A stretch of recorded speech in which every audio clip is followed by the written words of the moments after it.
Hi, you are welcome to GMath class. Now let's solve this problem. Now find the smallest x such that x equals to 1 in mode 3 and the x equals to 2 in mode 4. Now to do this, we are going to look for all values of 1 in mode 3. So we have x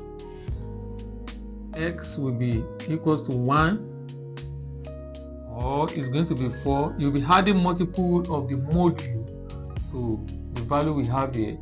So when you add 3 to it, so we have 7. You add 3 to 7, you have 10.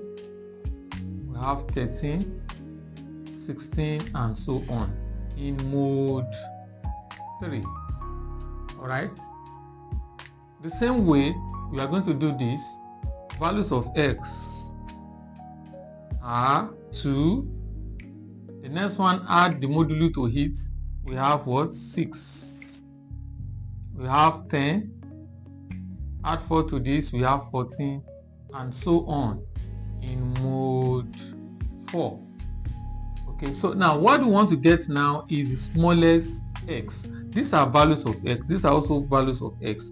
Now we need the values of x that will satisfy these two sets, the smallest among them. So this is 10 and this is 10. So therefore x equals to 10. So that is going to be the smallest x. So if you have not subscribed to this channel, please try and subscribe and share this video with your friends. Thanks.